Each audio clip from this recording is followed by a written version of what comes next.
Hello guys, welcome to our channel software engineer. ఈ రోజు నుంచి నేను ఏమనుకుంటున్నానంటే చాలామంది కామెంట్స్లో అనమాట కొన్ని రియల్ లైఫ్ ఇన్సిడెంట్స్ అనేవి నాతో షేర్ చేసుకుంటున్నారు. అండ్ ఇలాంటి విషయాలన్నీ కూడా అందరికీ తెలిస్తే అతను ఫాలో అయిన సేమ్ ప్రాసెస్సే మీరు కూడా ఫాలో అయ్యి అండ్ ఆయన అచీవ్ చేసిందే మీరు కూడా అచీవ్ చేయగలరని చెప్పి నేను ఇలాగా ఒక కొత్త ఐడియాతో వచ్చాను అనమాట. సో నార్మల్గా ఇప్పుడు జరిగే ఏవైతే కొన్ని విషయాలు ఉంటాయో అంటే ఒక అతను చాలా తక్కువ ప్యాకేజ్ నుంచి ఎలా ఎక్కువ ప్యాకేజ్కి వెళ్ళగలిగాడు, అదొక పాయింట్ అనమాట ఈరోజు మనం మాట్లాడుకోబోయేది. అండ్ ఇంకొన్ని విషయాలు ఉంటాయి ఏంటంటే ఒక దానిపైన అతను వర్క్ చేస్తే ఇంకో దానిపైన ఎలా షిఫ్ట్ అయ్యాడు అండ్ అతను ఫేస్ చేసిన కాన్సిక్వెన్సెస్ ఏంటి అండ్ అతను ఫేస్ చేసిన ప్రాబ్లమ్స్ ఏంటి, ఇలాంటివన్నీ కూడా మనం మాట్లాడుకోవచ్చు అనమాట. సో ఈ రోజు నుంచి ఇలాంటి కొన్ని రియల్ టాపిక్స్ పైన కూడా వీడియో చేస్తాను. అంటే ఎజంప్షన్స్ ఉండవు అనమాట, ఆల్రెడీ మనం జరిగిన విషయాలు మనం మాట్లాడుకోబోతున్నాం ఇలాంటివి అనమాట. సో ఇలాంటివి ఏంటంటే కొంతమందికి మోటివేట్ చేస్తాయి అనమాట. ఓకే, నేను ఈ జాబ్ ఆయన కూడా ఇలా చేశాడు అండ్ నేను కూడా ఇలా చేయొచ్చు అని చెప్పి ఒక ఇన్స్పిరేషన్, ఒక మోటివేషన్ అనేది ఏర్పడుతుంది అండ్ ఇది మీకు చాలా ఉపయోగపడుతుంది.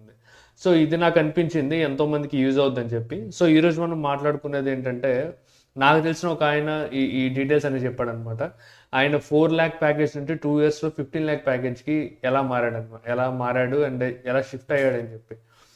సో నార్మల్గా ఇప్పుడు అతను ఏం చేసేవాడంటే డెవాప్స్ దానిపైన వర్క్ చేసేవాడు. అండ్ నార్మల్గా మన ఎంఎన్సీ కంపెనీస్ అన్ని వాటి గురించి తెలిసిందే మనకి. ఏ కంపెనీలో మనం జాయిన్ అయినా కూడా స్టార్టింగ్ శాలరీ అనేది 3.6, 3.5 అండ్ 4 అంతే ఉంటుంది అనమాట. అండ్ కొన్ని ఈ యాక్సెంచర్ అలాంటి వాటి 4.5 వరకు కూడా ఉండొచ్చు. అది మన ఎక్స్పీరియన్స్ స్కిల్ బట్టి ఎంతో కొంత మనకు నాలెడ్జ్ ఉంది, మన కంపెనీ జాయిన్ అయినప్పటికే ఫ్రెషర్ అయినా కూడా అలాంటి వాటి సమయాల్లో 4.5, 5 వరకు వెళ్తారు. ఈ నార్మల్లీ ఎన్ఐటి, ఐఐటి ఇలాంటి వాళ్ళ దగ్గర నుంచి వచ్చిన స్టూడెంట్స్కి అయితే డైరెక్ట్గా వాళ్ళకి 7తో స్టార్ట్ అవుద్ది, లేకపోతే 5 LPA నుంచి స్టార్ట్ అవుద్ది, 7, 8 ఇలా స్టార్ట్ అవుద్ది అనమాట వాళ్ళకి ఇనీషియల్గా.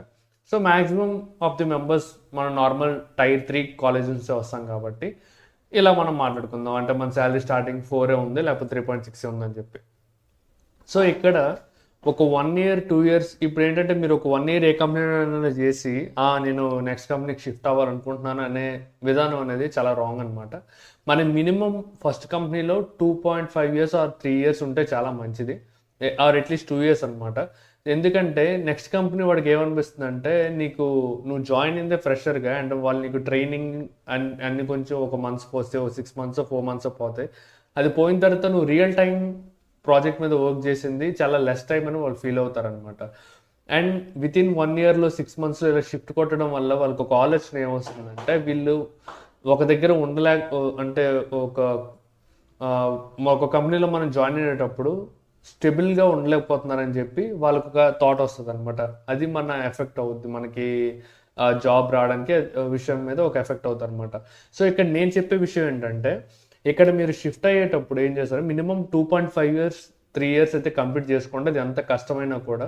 ఒకవేళ ప్రాజెక్ట్ బాగాలేకపోతే వేరే ప్రాజెక్ట్లోనైనా సరే చేంజ్ అవ్వడం, లేకపోతే కష్టపడి ఎలాగో ఒకలాగా 2.5 years, 3 years కానీ మీరు మెయింటైన్ చేశారనుకోండి, అక్కడ నుంచి మీరు ఆ ఎక్స్పీరియన్స్ చూపించనమాట వేరే కంపెనీస్కి అప్లై చేసుకోవచ్చు అనమాట. సో ఇప్పుడు మన ప్రాసెస్ స్టార్ట్ అవుతుంది. మన శాలరీ ఎలా పెంచుకోవాలని చెప్పి నెక్స్ట్ షిఫ్ట్ కొట్టేటప్పుడు ఫస్ట్ మీరు గుర్తుంచుకోవాల్సిన విషయం ఏంటంటే, మీ శాలరీ ఎంతైనా కూడా, మీ ఫస్ట్ కంపెనీలో శాలరీ 3 అవ్వచ్చు, 4 అవ్వచ్చు, 5 అవ్వచ్చు, 6 అవ్వచ్చు, ఎంతైనా కూడా షిఫ్ట్ కొట్టేటప్పుడు మినిమం 100% హైక్ అనేది ఇంపార్టెంట్. అది 4 అయితే 8 అవ్వాలి, 5 అయితే 10 అవ్వాలి. ఇలా 100% అయితే మినిమం అనమాట. దానిపైన ఎంత మీరు చేసుకోగలరు అనేది మీ ఇంటర్వ్యూ ఇచ్చిన మీ పెర్ఫార్మెన్స్ పైన అండ్ మీ స్కిల్స్ పైన డిపెండ్ అయి ఉంటుంది అనమాట. సో మినిమం 100% అనేది ఉండాలన్నమాట ఫస్ట్ స్విచ్ అనేది. ఇది ఇంపార్టెంట్. అండ్ నెక్స్ట్ ఇప్పుడు ఈ స్విచ్ అనేది చేస్తారు కదా, మీరు ఫస్ట్ ఒక కంపెనీ ఏదైతే ఉంటుందో అందరికీ అప్లై చేస్తారు. మీకు వచ్చిన ఫస్ట్ కంపెనీ ఏదైతే ఉందో వాళ్ళు ఇచ్చిన ఆఫర్ని ఓకే చేయండి. వాళ్ళతో నెగోషియేట్ చేయొద్దు అప్పుడే. ఒకవేళ నెగోషియేట్ చేసినా కూడా మీకు అది వాళ్ళు మిమ్మల్ని వదిలేసి వెళ్ళిపోయేటట్టు ఉండకూడదు అనమాట. ఎందుకంటే వాళ్ళు మీరు ఇప్పుడు ఉన్న పొజిషన్ కన్నా ఎక్కువ అడుగుతున్నారని ఆ ఫీలింగ్ వాళ్ళకి రాకూడదు. వాళ్ళు ఇప్పుడు me for example me salary 4 ఉంటే వాళ్ళు 8 ఆఫర్ చేశారనుకోండి. సో టేక్ ఇట్, ఆ ఆఫర్ లెటర్ తీసుకోండి ఫస్ట్. ఆఫర్ లెటర్ తీసుకొని తర్వాత నెక్స్ట్ ఏదైతే కంపెనీకి ఆఫర్ ఉందో వాళ్ళ ఇంటర్వ్యూస్ మొత్తం అయిన తర్వాత HR రౌండ్లో ఫైనల్గా నాకు ఈ ఆఫర్ అయితే ఉంది, నాకు ఆల్రెడీ 8 lakh శాలరీతోనే అని చెప్తారనమాట. వాళ్ళు ఏం చేస్తారంటే, ఓకే మేము కౌంటర్ ఆఫర్ చేస్తామని చెప్పి దానిపైన ఒక 1,50,000 ఎంతో కొంత ఎక్స్ట్రా చేస్తారు. ఆ తర్వాత మీకు ఈ నోటీస్ పీరియడ్ టైం ఏదైతే ఉందో మీ ఉన్న కంపెనీలో మీరు ఆల్రెడీ ఆఫర్ లెటర్ చేతికి రాగానే రిజైన్ చేసేయండి. రిజైన్ చేసి ఒక 90 డేస్ మీకు పీరియడ్ ఉంటుంది. ఈ పీరియడ్లో అనమాట మీరు ఇలా కౌంటర్ ఆఫర్స్ తీసుకుంటూ వెళ్తారనమాట. ఓకే. ఫర్ ఎగ్జాంపుల్ అక్కడ మీకు లాస్ట్‌కి ఇవన్నీ ఒక 3, 4 వచ్చాయి అనుకోండి మీకు ఆఫర్స్. 9 నుంచి 10, 8 నుంచి 9 అయింది, 9 నుంచి 10 అయింది, 10 నుంచి 11 అయింది. 4 కంపెనీస్ మీరు చేశారు. ఇప్పుడు మీరేంటంటే మీకు ఈ 4లో కూడా ఏది మంచి కంపెనీ అని చెప్పి మీకు ఒక థాట్ అయితే ఉంటది. ఓకే. నాకు ఈ కంపెనీ నుంచి, ఈ కంపెనీ నుంచి అని. సో, ఫైనల్‌గా వచ్చిన ఆఫర్ లెటర్ ఏదైతే ఉందో దాన్ని పట్టుకొని ఈ మిగతా 3 కంపెనీల్లోని మీరు చేయొచ్చనమాట. నాకు ఆల్రెడీ ఈ కౌంటర్ ఆఫర్ ఎంత ఇచ్చారో మీరు అంత ఇవ్వగలరా అని చెప్పి. ఒకవేళ వాళ్ళు ఇస్తారనుకోండి ఓకే. ఒకవేళ ఇవ్వలేదనుకోండి మీ దగ్గర 11 LPA ఆల్రెడీ ఉందనమాట. సో, దానికి వెళ్ళిపోండి. ఒకవేళ మీకు ఆ కంపెనీ నచ్చలేదు, జస్ట్ ఆఫర్ కోసమే తీసుకున్నానంటే ఈ 3 కంపెనీలతో మాట్లాడి ఏది మీకు ఎక్కువ ఆఫర్ చేస్తుందో దానికే వెళ్ళిపోవడం బెటర్ అనమాట. సో, ఇది నా సజెషన్ అనమాట. అండ్ ఇంకొకటి మీరు ఇక్కడ గుర్తుంచుకోవాల్సిన విషయం ఏంటంటే మీరు ఫస్ట్ ఆఫర్ తీసుకొని, సెకండ్ ఆఫర్ తీసుకొని, థర్డ్ దగ్గరికి వెళ్తారు కదా! అక్కడ మీరు ఏం చేయాలంటే నా దగ్గర సెకండ్ ఉంది, ఫస్ట్ ఉంది, ఇక్కడ నుంచి ఎంత వచ్చిందని చెప్పకూడదనమాట. వాళ్ళకేమనిపిస్తుందంటే ఓకే. వీడు ఆఫర్స్ అన్నీ తీసుకొని గేమ్ ఆడుతున్నాడు. నెక్స్ట్ కంపెనీకి వెళ్ళి మళ్ళీ ఆఫర్ తీసుకుంటాడని చెప్పి ఆఫర్ లెటర్ లేట్ చేస్తారు వాళ్ళు. మీకు ఎప్పుడైతే నోటీస్ పీరియడ్ టైం అవుతుందో అప్పటికి ఇస్తారనమాట. So, that's the problem. So, మీరేం చేస్తారంటే మీకు ఫైనల్‌గా ఏదైతే ఎక్కువ ప్యాకేజ్ ఇచ్చిన కంపెనీ ఆఫర్ లెటర్ ఉందో అది మాత్రమే చూపించండి వాళ్ళకి. సో, వాళ్ళకి ఒక ఐడియా వస్తుంది. ఓకే. వీళ్ళకి 10 వచ్చింది. నేను 11 ఆఫర్ చేస్తా అని చెప్పి.